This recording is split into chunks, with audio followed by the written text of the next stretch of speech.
Thank you for joining me today as we cover Part 2 of Chapter 2, The Atonement as Defense.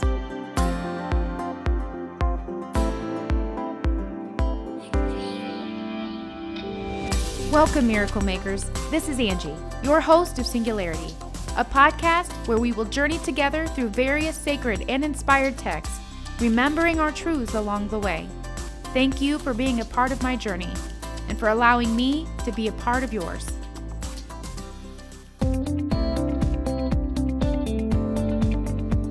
Go ahead and grab your coffee.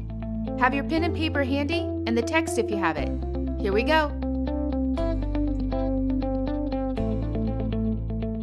Thank you for joining me today as we cover Part 2 of Chapter 2, The Atonement as Defense. Atonement could be looked at as something like an attunement for the mind, in that what it does is aid in aligning our frequency back to the correct pitch. Attuning is comparing the tone of an instrument to the correct tune and adjusting the instrument until the correct tone is reached. Attuning is only necessary when an instrument has become off-key. How all of this relates? Well, pitches are vibrations, and when we think with a duality mindset, it lowers our vibration. This inevitably offsets our perfect pitch, making atonement or attunement necessary. Atonement is an act of love, but since we currently work within a fear-based mindset, atonement has been repurposed as a defense against the lie of fear. What makes it the best defense? Well, atonement being an act of love or truth dissolves fear instead of attacking it, removing the root of the error behind the conflict altogether by shedding truth or light on what caused the fear to begin with. The atonement cannot harm, it can only heal. Healing because it aligns us with our truth, making it possible for us to project our power to create from our truth, all the while undoing the false projections that have been leeching us of our real power. When we accept the atonement, it brings our truth to the forefront of our mind. Right away, we become very familiar with the joy that comes when we live from our truth. In our experience with true joy, we begin to recognize very easily when discomfort comes around. This discomfort creeps into our awareness when we begin to put our focus and creative focus on anything outside of our true desire. Atonement as an act of love cannot be misused. However, it can be refused. Atonement is refused with denial. Now, denial can be used in one of two ways. It can either be used to correct or cover our untruths. And as it stands, we currently use denial to hide from our truths, fooling ourselves into believing that we are actually growing or even progressing by correcting our previous steps as we take the next.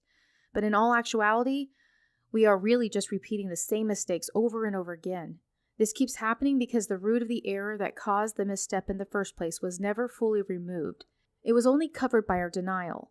For this reason, we become a slave to the past, unable to follow our true desire because we allow the past to keep pulling us back with its roots buried deep within our mindset.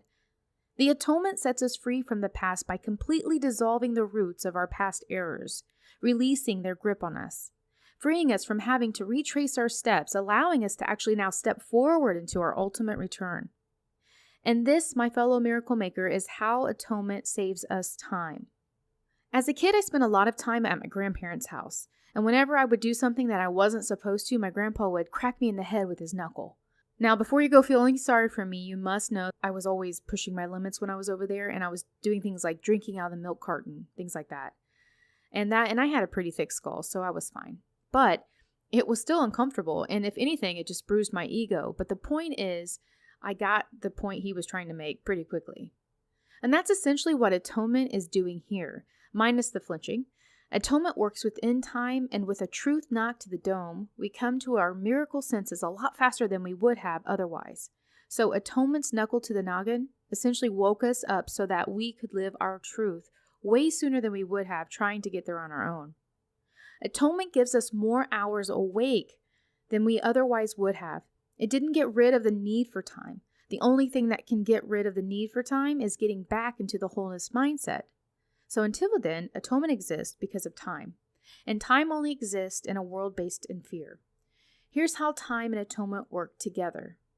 The relationship between time and atonement is that atonement exists within the various phases of time. But at the end of time, or when time is no longer needed, this is when the atonement will stand in its entirety. And atonement in its entirety will be the figurative bridge that carries us over to our return. We've talked about it some already, so let's go back to denial and the role it plays in the atonement. Denial, unlike atonement, is a two-way defense in that it's weakened due to its double edge. But what is a double edge? Basically that it can be turned and used against us, both edges cut. So whether you're holding it as a weapon or if you're on the receiving end, it's going to cut. With our duality mindset, it's so easy for us to see denial as a good defense because of its double-edged ability to be used against someone as a form of attack. So the truth here is that the best defense we have is not in the form of an attack, but rather in a letting go. When we exert a lot of our effort into pushing something away that we don't want, what we are actually doing is giving it more of our power, giving it more of our thought. To overcome or to get things out of our life that we don't want, we just need to let them go. By giving it no thought, we cut off their power supply.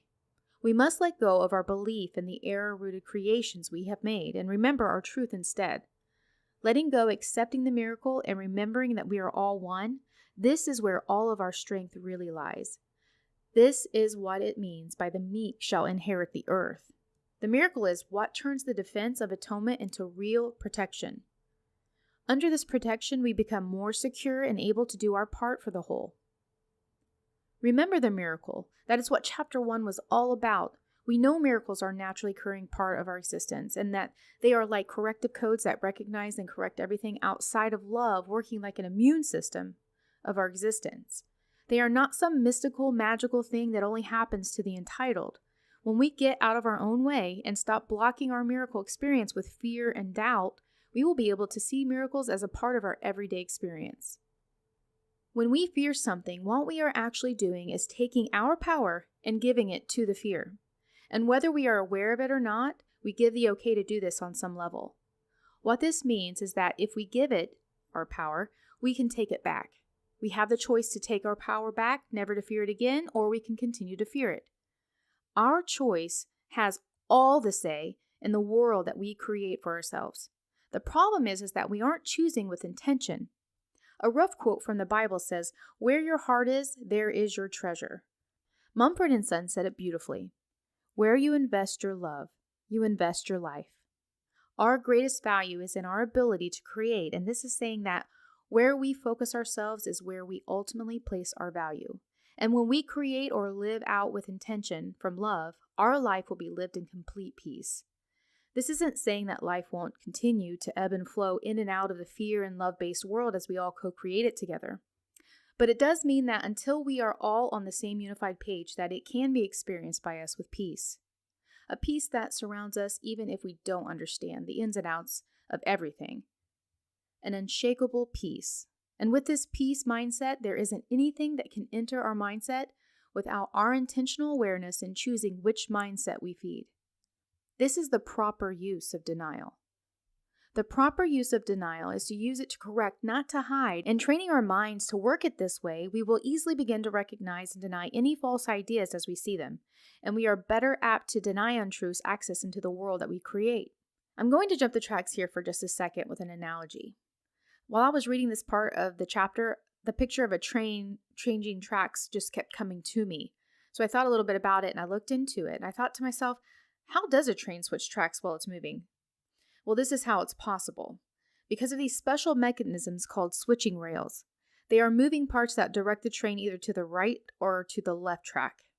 And I thought, oh, okay, atonement is like the track that keeps us centered on our path, and then denial can be seen as these switching rails that control which way the train will go. Denial is a form of mind training. The mind contains our will, and when truly freed, it recognizes only truth. And in this state, it cannot miscreate. Denial does the mindset moving based on our choosing.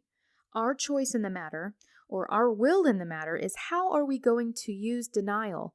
Are we going to use denial to take us into the direction of the right mind, or are we going to use denial and cover our truths and shift our minds to the wrong mindset? When we refuse our truth, which is love and abundance, and give our power to fear and lacking instead, we see ourselves as important, but from a place of self-serving, where everything we do is done from a place to make better only for ourselves and our own individual experience, regardless of how it affects everything else or anything else, whether it's good or bad. But when we choose to train our mind to the mindset of love, we see ourselves as important, yes, but important for the purpose that we serve for the greater good. Everything we do is from a place of serving, and that we use our ability to create to make better for all as a result of that than for ourselves. True denial is our greatest tool in staying in the love mindset. Deny any and all beliefs that error can hurt you. When we deny our truth, we are creating and projecting from ego, but using denial as it is intended shines the light of truth, and we are reminded that the power has always been ours, and that whatever it is that we might be fearing only has the power that we give it. Truth guides us with its light. When we are in service to the right mind, or as we've retermed in the past, turning ourselves over to the right mind, denying errors the power we once gave them frees our will, and it is able to come to the surface again. What is it that we are making our treasure? This is important because we will guard and defend whichever it is with the use of denial. This is why it is so important to find out what that treasure is for us and then ask ourselves, why does it get our focus? If we make truth our focus and then everything we do exercise our truth, it will only come to us more naturally and automatically with time. With real focus, we can flip those switching rails very quickly. When we begin to answer these questions, the Course is telling us that we can start to be more in touch with how it is making us feel, and if we are feeling shame over where all of our energy is being focused, it's because our truth is making us uncomfortable by telling us that our focus is directed outside of our true desire. If we feel proud of where our focus is directed, then our love for what we are focusing on becomes more apparent, and we carry on with intention. This is where we find our joy. The fact is, if you are in the mindset of asking, you are probably ready and open to direct your focus toward your truth.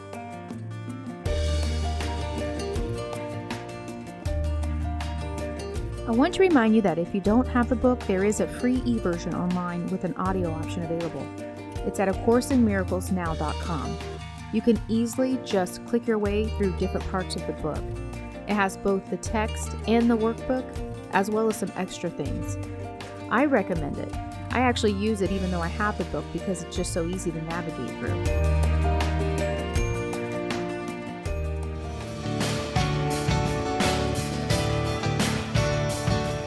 With your coffee still warm and your notes fresh, take this time now to go inward.